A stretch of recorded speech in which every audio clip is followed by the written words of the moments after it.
No, that's not what Stephen Hill was for. Stephen Hill was specifically chosen by the Viacom heads to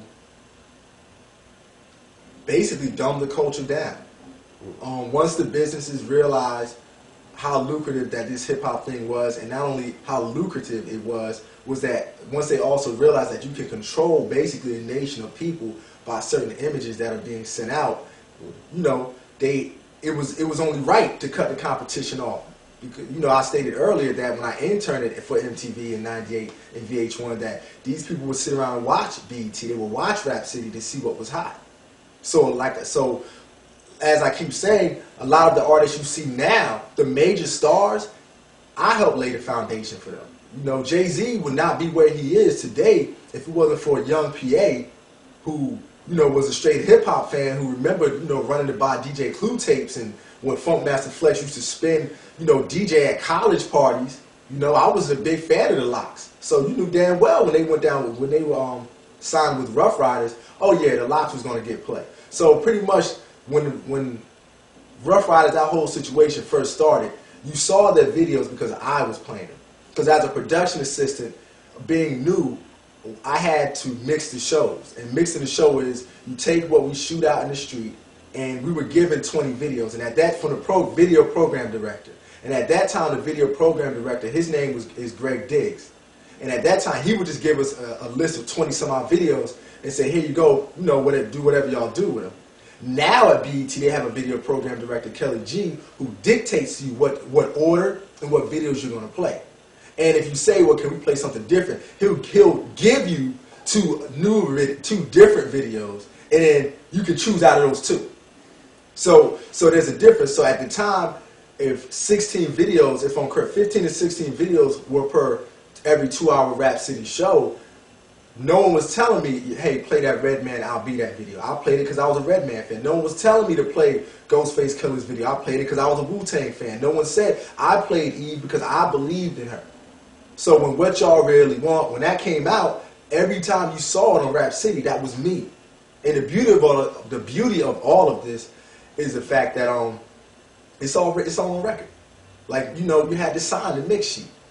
So unless they did like Napoleon did and burned all the it burned all the evidence, it's still there in the archives in D.C. So I mean, and same thing with Rockefeller. You know, especially during when they were making the transition to become more business minded. When I think they had around the time they had the Rough Riders Rockefeller tour. You know, I know specifically I'm a Beanie Siegel fan, so every time that you saw that video, more money, more cash, more hoes, that was me, man. Because I had to sit in this mix for 2 hours. It was real time. So if it was a 2-hour Rap City, I had to sit there for 2 hours. So my thought process was, well, I'm not going to be bored. So I played everything I want to see. Sorry to all the Southern artists. Yeah, that was the John Tucker thing. That was Dr. T. So, you know, a lot of times when all these rap dudes are arguing about who's the king of the South, I'm like, man, none of y'all are. Because if it wasn't for Dr. Teeth, none of y'all cats would be getting no airplay. You know what I'm saying? That's real talk. Like, none of these you know, the ground was laid for T.I. because back in 98, 99, 2000, Dr. Teeth, John Tucker was pushing these Southern artists. He would go to Memphis.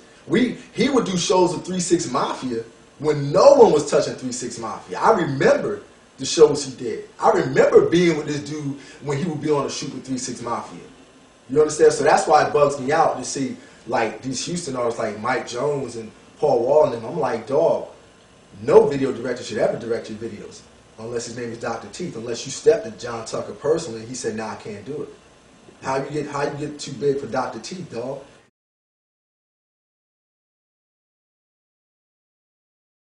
And the same thing, you know, with Jay and a lot of these artists, like, y'all don't even know that it was a bunch of dudes, 2 or 3 guys that just were hip-hop fans. And that's why I'm so proud, despite how people may feel about Cameron and Jim Jones and Dipset. Listen, when Dipset was just a thought process to Cameron, because I was a fan of his album, was it Confessions of Fire, when I was in college, it was only right to me to play his joints. So when he was in between record labels, I would just get him booked on Rap City just because. You know, so when he did come out with that new song, What Means the World to You, you know, I played it all the time. Because I was a fan of his. I don't have a Dipset chain on. You understand what I'm saying? I've never gotten a dime for it. This was just out of love because I'm a hip hop fan. You know, I played DMX videos. So a lot of these older New York rappers are like New York fell off. Nah, New York didn't fall off. What happened was the vice president of B.E.T. Entertainment, Stephen Hill over at B.E.T. got rid of a lot of the forefathers who laid the foundation for you. So if the locks are wondering why your joints don't play like they should, you understand? Because it's a dictatorship now. You understand? Same thing as 106 in Park. 106 in Park dictates to you what 10 videos are going to be on the countdown. I don't even know why people waste their time calling. All you're doing is giving B.E.T. money. They don't listen to you. They don't listen at all. So that was a major difference. Once Bob Johnson left, the producers lost the ability to say, hey, this artist is hot. Now, an artist can only get on if 40-something-year-old Stephen Hill and his 40-something-year-old creative director and his Square video programmer decide on it. You understand what I'm saying? So, like, you can learn a lot just by walking up in B.E.T. as to why the programming looks like it does. The dude who chooses all your videos, he the type of dude to tuck his white tee in his jeans. You know what I'm saying? That's real talk. He's a big R. Kelly fan. He used to spin house music. And I'm not saying he doesn't know about hip-hop, but what I'm saying is hip-hop is supposed to be ever-changing. Hip-hop has always revolutionized itself. So even for myself at 34, I'm really out the loop. You understand? I have to listen to what my younger brothers are saying or what the younger kids are saying. And what you have is a vice president who will look you dead in your face if you bring an artist to him, if he doesn't get him, and say, oh, he's whack. Stephen Hill has said some of these people's favorite artists were whack at one time. You know, and for me, most notably, it was E. That's when I knew that this dude didn't have a clue about anything. It was when he looked me dead in my face and told me that E was whack. He said it. You understand what I'm saying? He said it, came out of his mouth. He said, I remember arguing with him about The Rock when he used to wrestle in WWE. I went to him and said, man, this dude is going to be a star. The man looked at me like I was crazy and said, D. Brad, no one watches wrestling but you. Then a year later, after The Rock is on a big film, all of a sudden they're running around and say, oh, we got The Rock on 106 in Park. You feel me? So, you know, it became a dictatorship the moment we hit New York.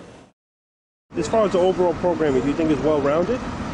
Well, no, because all females are naked in the videos. Basically, every female has on a bathing suit, and that's what the, you know, overall idea is of all videos. Every girl's basically like a hoe. Okay, you think it's always been like that? No. Why do you think it's like that now? Well, back in the day, Queen Latifah wasn't no, you know, she wasn't a hoe and things like that. She used to talk about unity and all that, but now things changed.